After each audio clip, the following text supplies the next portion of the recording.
Olá pessoal, eu sou a Paty e hoje é dia de review de Dr. Stone. Hoje nós vamos falar sobre o episódio número 3. E a gente viu que, de novo, ele teve aquela recapitulação. E vocês lembram que eu falei lá nas minhas primeiras impressões sobre o Senku ter que guardar o segredo dele?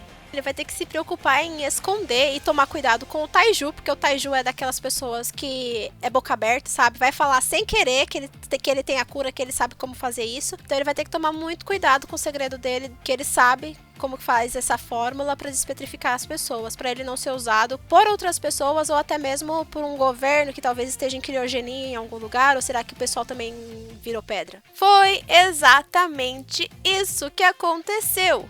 Ele percebeu que o Shishio é uma pessoa muito perigosa, então ele precisaria esconder o seu segredo. Ele não poderia de jeito nenhum deixar que o Shishio descobrisse como fazer essa água da despetrificação. Só que quem aparece com a água da despetrificação? O Taiju, na maior inocência. Olha que aguinha lá pra gente despetrificar e o Zuriha, isso e aquilo. E aí ele ficou naquilo tipo, eu não acredito que ele falou. Eu acredito que eu estava querendo esconder, mas é o que eu falei, o Taiju, ele é uma pessoa muito inocente, ele não tem noção das coisas e ele acha que ele pode confiar em todo mundo. E aí o Shishio, ele pergunta, tipo, água milagrosa? Como assim? Água que traz todo mundo de volta? E aí ele já dando uma desperta, porque se ele falasse, ah não, é uma água que eu misturei com isso, com aquilo, misturei aquilo com aquilo outro, ele ia dar um jeito de descobrir. Então o Senku, ele falou, em vez de eu te explicar, é melhor você ver. E aí eles foram, né, eles costuraram uma roupinha muito linda na Yuzuriha, colocaram ela lá na arvorezinha, e aí o Senku, ele falou, putz, mano, tá assim, o negócio tem pouquinho aqui, não vai dar pra despetrificar ela não, eu preciso de mais. O Taiju, você pode ir lá buscar? Só que aí o Shishio, ele se ligou e falou, não,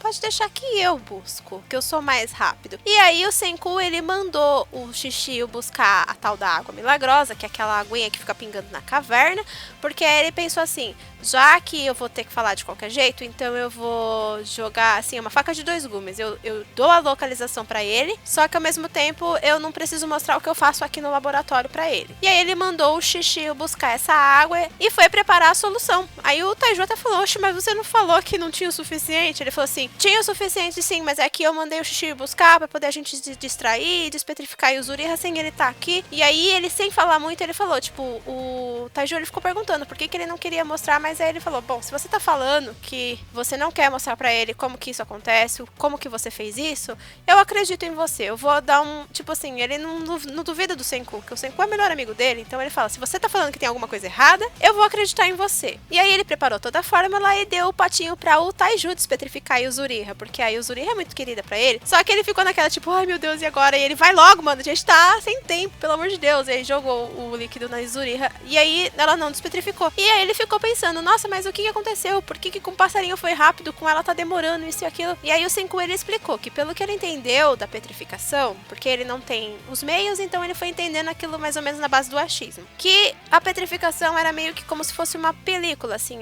ela meio que revestiu as moléculas orgânicas, transformando as pessoas em pedra. Então, quando ele jogava o líquido, aquelas moléculas, elas iam quebrando, iam tendo uma reação em cadeia e elas iam despetrificando em reação em cadeia, tipo, ela despetrifica uma parte e aquela parte despetrifica a outra e aí ela começa a despetrificar tudo. E foi o que aconteceu com a Yuzuriha. Depois de um tempinho, ela começou a ter reação e aí ela começou a despetrificar tudinho, inclusive ela despetrificou em diagonal. Só que eu achei estranho que ela não ficou com aquelas marcas nos olhos, mas ela ficou com umas marquinhas assim no braço dela, assim, que vai pras costas. E aí ele fala assim, esse é meio que um processo, porque demora um pouquinho, a gente pode ver que ele vai meio que transformando as moléculas que estavam petrificadas em moléculas vivas de novo, tanto que a gente tem essas rachaduras, só que a gente tá vivo. Então aquilo não é uma marca, e sim é uma rachadura da época que eles eram pedras, aquela rachadura. Provavelmente eles já estavam rachados naquela parte, uma rachadura meio que superficial, e aí na hora que ele despetrificou, a rachadura ficou. Foi assim, mais ou menos isso que eu entendi. E aí o Zuriha despetrificou, eles tiveram um encontro, ele falou, nossa, desculpa ter te feito esperar por 3.700 anos, e foi uma cena uma bonitinha, assim, ela caindo assim nos braços do Taiju, e ela meio que acordou sem saber o que estava acontecendo, e o Senku, sem muito tempo, ele pegou e falou assim pra ele, olha, sem querer estragar o reencontro de vocês, eu vou ter que explicar pra vocês que agora vocês só têm duas opções. Ou vocês dois fogem pra bem longe, desaparece, ou vocês ficam comigo e vamos dar um jeito de derrotar o Shishio. E aí o Coisa falou assim, é claro que vai ser a segunda opção. É lógico que a gente vai ficar com você. Eu não sei o que tá acontecendo, mas a gente vai ficar com você. E a Yuzuriha falou a mesma coisa. Eu também não sei de nada do que tá acontecendo. Eu caí aqui de paraquedas, mas eu também vou ficar com você. E aí ele fala que o Shishio, ele tá meio que assassinando as pessoas. Ele quer um mundo só de jovens e ele tá matando as pessoas que são velhas. E aí o Taiju meio que não acredita e o Shishio chega no meio da conversa e fala: é isso mesmo, eu tô matando. E nesse meio termo, nesse meio, assim, tipo, nesses acontecimentos, mostrou uma partezinha do Shishio chegando até a caverna pra buscar esse líquido milagroso. E aí ele até percebeu que vinha da urina dos morcegos e tal. E ele foi quebrando todo mundo que ele viu pelo caminho que era, assim, mais velho, eram pessoas mais velhas. Ele só deixou as crianças. Inclusive, ele colocou o colarzinho de conchas que ele queria dar pra irmã dele, e ele colocou numa criança que tava petrificada com o irmão. E o restante das pessoas ele destruiu tudo. Ele fez uma pilha de estátuas quebradas. E aí ele falou que ele ia matar mesmo, que ele não queria nem saber, e se eles não concordassem, eles iam ter que lidar com ele. E o Taiju, vendo aquilo, ele sabe que ele é o mais forte, entre ele e o Senku, ele é mais forte. Ele fala: olha, Senku, se alguma coisa acontecer comigo, você cuida da Yuzuriha, mas eu não posso deixar ele fazer o que ele tá fazendo, então ele vai enfrentar ele. Só que o Senku, ele não quer perder o seu melhor amigo, e também ele sabe que o Taiju de mãos vazias contra alguém que matou o leão na porrada, não tem a menor chance. E ele fala: droga, eu vou ter que usar a minha arma secreta. E ele pega uma besta e lança uma flecha na direção do Shishio, a flecha a 200 km por hora, e ele pega a flecha com a mão, meio que desvia, porque o Taiju ele vai atacar e o Shishio também vai atacar. Só que ele viu que se a porrada do Shishio pegasse o Taiju, ele ia matar o Taiju. Então, pra desviar um pouco, fazer ele perder o equilíbrio e fazer ele perder um pouco da força, ele soltou essa flecha e o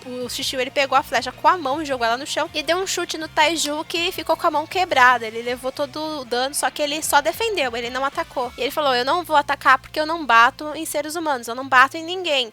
Então eu vou deixar você me atacar, só que você tem que me prometer que você não vai quebrar mais nenhuma estátua. Só que a gente sabe que o Shishio, ele tem um rancor muito grande. Então ele falou: não, isso não vai acontecer. Você tá... Peraí, deixa eu ver se eu entendi.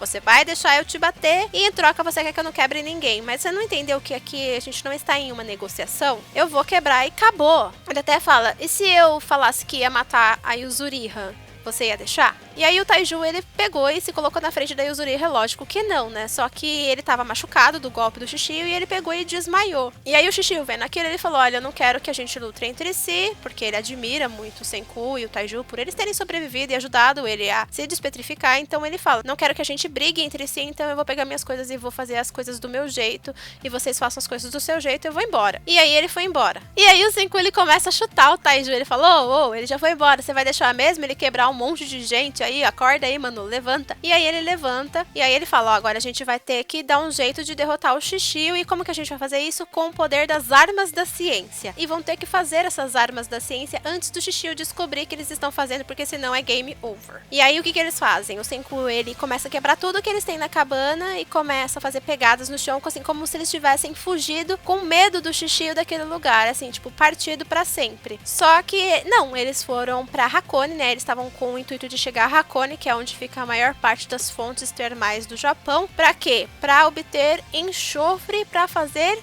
pólvora, porque o intuito do Senku agora é avançar a civilização em não sei quantos milhões de anos lá, pra poder fazer as famosas pistolas para poder derrotar o Shishio. E aí eles estavam seguindo, eles queriam chegar a Hakone, aí eles chegaram em Kamakura usando lá um GPS muito louco lá, um GPS manual que mede as horas do dia com o ângulo da Terra e uns bagulho muito louco lá que eu também não entendi. E aí eles chegaram a Kamakura e a menina, ela meio que reconheceu o local porque ela já tinha ido lá com os pais dela e ela começa a ter várias lembranças dos pais e ela começa a chorar porque ela chega numa estátua de um Buda. Ela fala: olha, esse caminho, se ele é assim, ele só pode dar assim. Aí ela leva ele até a estátua do Buda e aí o Senku, ele já percebe onde eles estão, porque ele tava meio que perdido. Eles queriam chegar a Hakone, ele tava seguindo um caminho, só que ele não sabia muito onde ele estava. E aí quando ele viu essa estátua, ele ficou sabendo, assim, ele descobriu exatamente onde ele estava. E aí ela falou: nossa, eu tô aqui lembrando dos meus pais, será que eles também, eles estão bem? Será que eles estão vivos? anos, assim, a gente vendo essa estátua, a gente sabe que a gente tá mesmo no Japão e que se passaram milhares de anos. Então é meio que você acorda, mas você não tem aquela noção. Mas aí quando você começa a ver os locais, aí você começa a ter as lembranças e você fala, nossa, isso aqui era totalmente diferente. Realmente a gente tá muito à frente do que a gente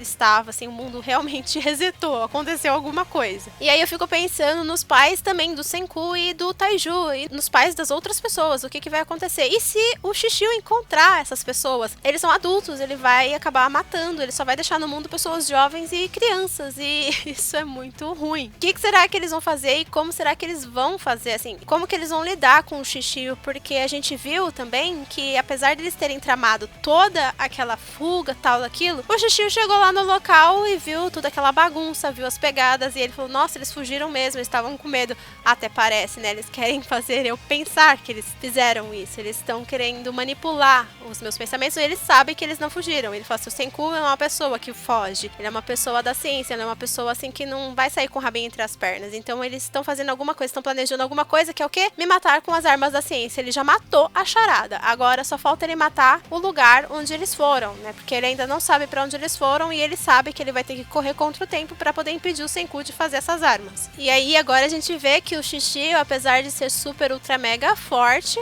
ele é aquele forte que é super ultra mega inteligente. Ele sim, ele tem uma percepção rápida das coisas, ele tem um raciocínio rápido, ele pega as coisas no ar assim, e ele vai dar muito trabalho pro Senku. E agora a gente tem que observar o que o Senku vai fazer, porque ele de fato achou Hakone, ele achou as termais, inclusive a gente vê lá uma fonte termal e o Monte Fuji de fundo, e aí ele fala assim, aqui nas fontes termais a gente tem a nossa matéria-prima para fazer as armas da ciência, que é o enxofre, né? E a gente vai fazer pólvora negra. E agora a gente vai descobrir como que ele vai fazer essas armas antes do Shishio chegar até ele. Será que ele vai contar com a ajuda daquelas pessoas que aparecem na abertura? Será que aquelas pessoas serão aliados ou serão inimigos também? E essa foi a nossa análise, eu espero que vocês tenham gostado. Se gostou, já deixa um comentário e não se esqueça que você pode ajudar o canal se tornando um membro, clicando no botãozinho aí embaixo ou também no link na descrição. Aí você vê as recompensas e ajuda se puder. Você também nos ajuda se inscrevendo, deixando aquele like, compartilhando o vídeo com os amigos e também nos seguindo nas nossas redes sociais onde a gente posta tudo. Eu vejo vocês no próximo vídeo, beijos e tchau, tchau!